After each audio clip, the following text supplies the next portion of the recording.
5 hakim konstitusi dilaporkan atas dugaan pelanggaran etik pasca putusan MK terkait batasan usia peserta Pilpres. Pelapor menilai putusan itu melanggar peraturan MK hingga cacat formil. Sementara Ketua MK Anwar Usman tak permasalahkan adanya laporan itu karena putusan yang dibacakannya sudah sesuai tahapan dan aturan. Kita ulas lebih dalam bersama pakar hukum tata negara STHI Jantera, Bivitri Susanti. Selamat sore Mbak Bivitri, terima kasih sudah bergabung bersama kami. Saya langsung saja, menurut perspektif Anda, putusan MK ini ada pelanggaran etik tidak?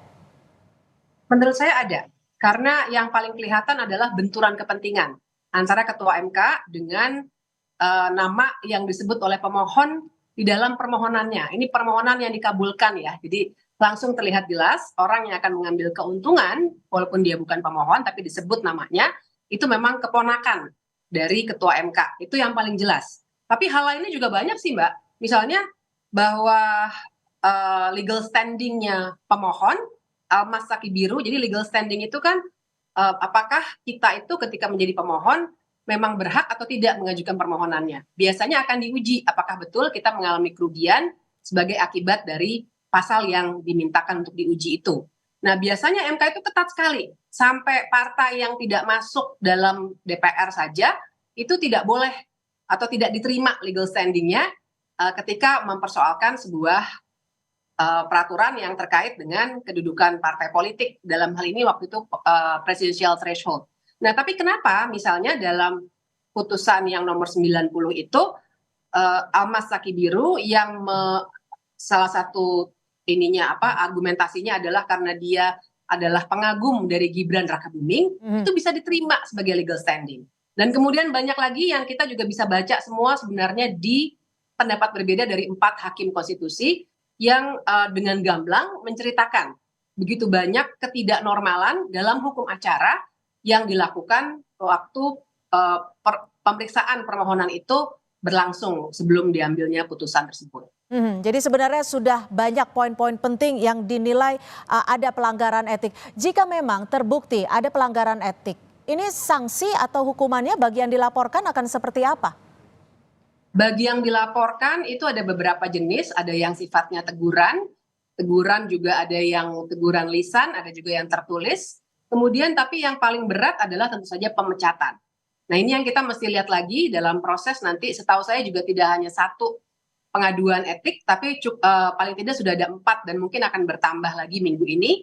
Dan itu nanti yang semua akan diperiksa dan sanksinya itu sesuai dengan pedoman kode etiknya MK sendiri. Paling berat adalah pemecatan. Artinya yang akan terkena sanksi langsung adalah mereka yang dilaporkan. Lalu bagaimana dengan ketetapan hukum yang sudah ditetapkan itu? Ya, itu memang tidak akan terpengaruh. Jadi kalau putusan pengadilan itu memang hanya bisa dikoreksi melalui upaya hukum berikutnya atau upaya hukum yang tersedia. Nah, dalam konteks putusan Mahkamah Konstitusi memang tidak ada upaya hukum yang bisa dilakukan. Jadi tidak ada banding, kasasi itu tidak ada, langsung final dan mengikat.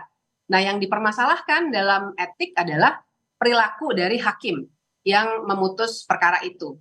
Jadi seandainya misalnya ya ditemukan pelanggaran yang sangat berat sehingga terjadi pemecatan, itu pun terhadap putusannya tidak akan mengubah apapun. Tapi memang Mbak, satu catatan lagi adalah kalau nanti terbukti ada benturan kepentingan, sebenarnya ada satu pasal di Mahkamah Konstitusi yang bilang bahwa kalau memang ada benturan kepentingan, sebenarnya putusan itu tidak sah. Itu ada dalam undang-undang. Nah, tapi sementara ini sebelum semua proses berlangsung, putusan itu memang tidak bisa kita apa-apakan lagi, kecuali nanti suatu saat ada lagi yang memohonkan perkara yang sama. Ya, ini kan akan segera sedang dibentuk suatu majelis untuk menangani kasus ini. Salah satunya adalah mantan hakim Mahkamah Konstitusi Jimli Asidik. Bagaimana Anda melihatnya? Ya, ada 3 ya, mantan ketua MK Pak Jimli atau Prof Jimli, kemudian ada Prof Bintan Saragih dari akademisi, dan satu lagi adalah Pak Wahidudin Adams. Beliau itu salah satu hakim MK.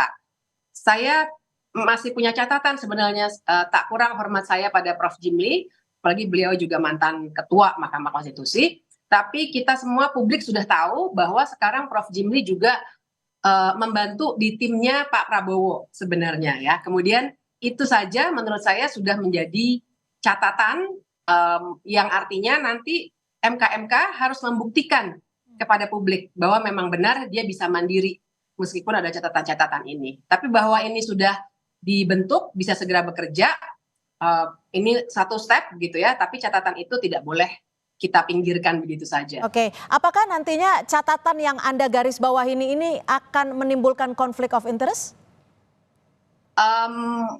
Potensi pasti ada, tapi saya kira kita nanti harus lihatnya post factum ya. Kita lihat nanti dalam proses setelah fakta-faktanya terjadi, baru bisa kita simpulkan. Kalau potensinya sih ada nih, karena ini memang sangat politis, harusnya betul-betul independen. Dan ada satu hakim MK pun, dari 3 itu kan satu hakim MK tuh ya, Pak Wahidudin Adams.